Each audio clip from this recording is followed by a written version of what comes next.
and welcome to the Part-Time Nerd Podcast with me, your host, Alan. And joining me today is Mr. Rapid Dave. How you doing, buddy? What's up, man? How are you doing?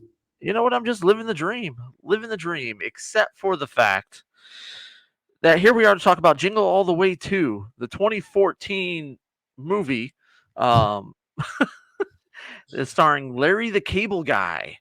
This got a 3.8 out of 10 on IMDb, and there are 0 reviews. That's right, 0 reviews on Rotten Tomatoes. There's no score on this one.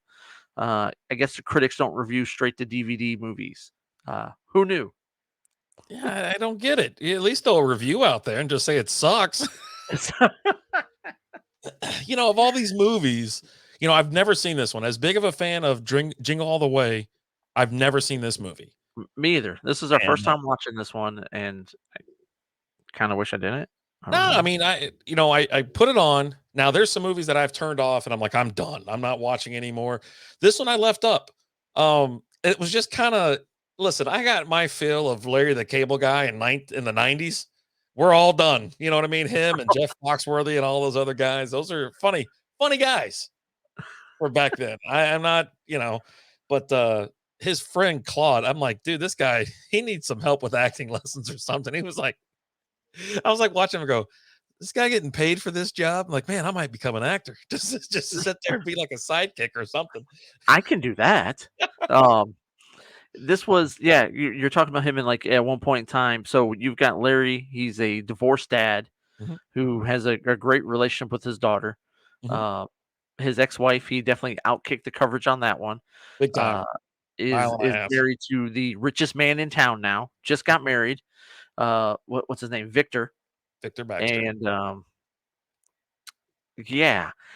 it's about, this is their first Christmas after they got married, and the kid is absolutely bonkers about Christmas. So he's trying to be a good stepdad and go over the top as well.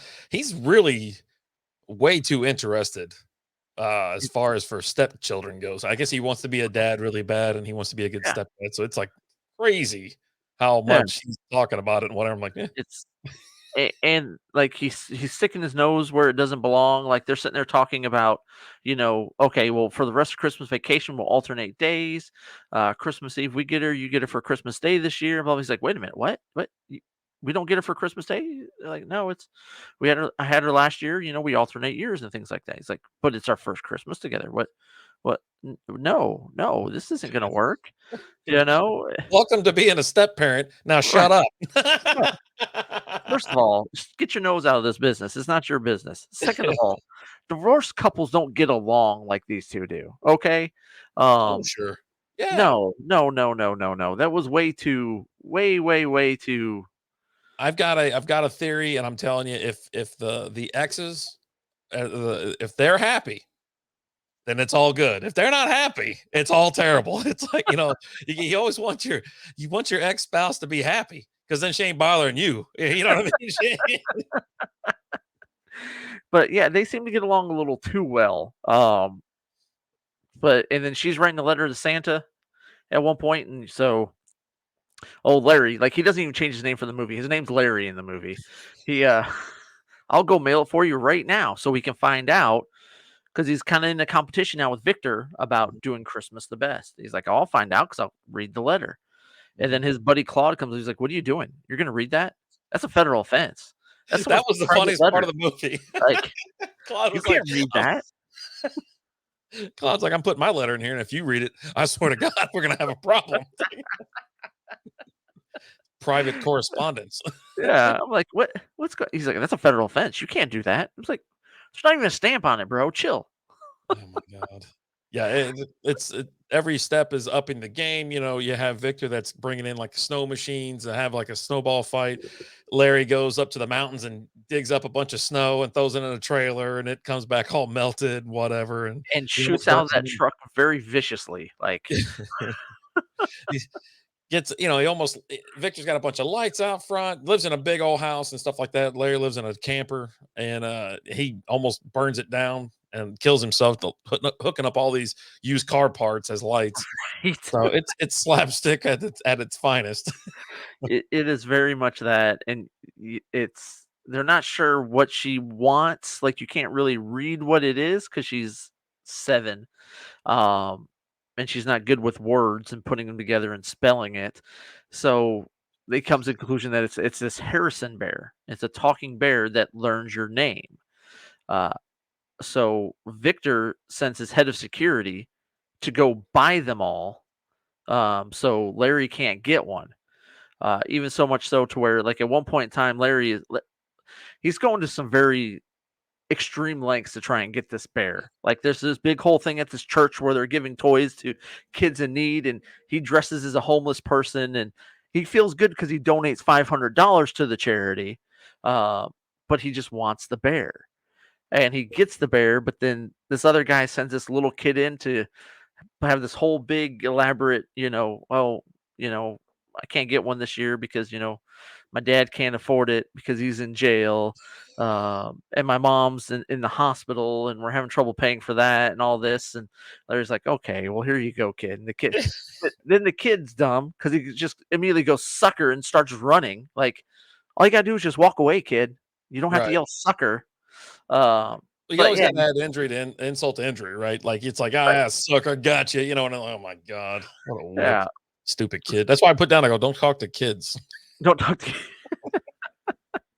I got two but, notes. Two notes for this one. Nice truck. Don't right. talk to kids. Oh, but yeah, I mean, and the whole movie is him trying to buy this bear and him not being able to get this bear. Uh, then they get locked in the warehouse where all the bears are, and the whole town finds out that he bought all these bears up. So now they're ready to riot and just kill. They want to murder him. They want blood. God, I Uh, don't know about that, but yeah, people are crazy yeah, anyways. yeah, no, they did for sure. So Larry comes up with the bright idea of no, we're just going to give them all away, and then you're going to be a hero. So they show up with the truck, they give them all away. Everybody's happy. They do Christmas together, which is all she really wanted. She just had her spacing wrong on there, and she wanted her whole family to spend Christmas together. Um, they end up having Christmas morning, I guess, at Larry's trailer, which that wasn't his trailer, okay? That area that they were in was very spacious and very nice. Um, Those I things are don't kind of know.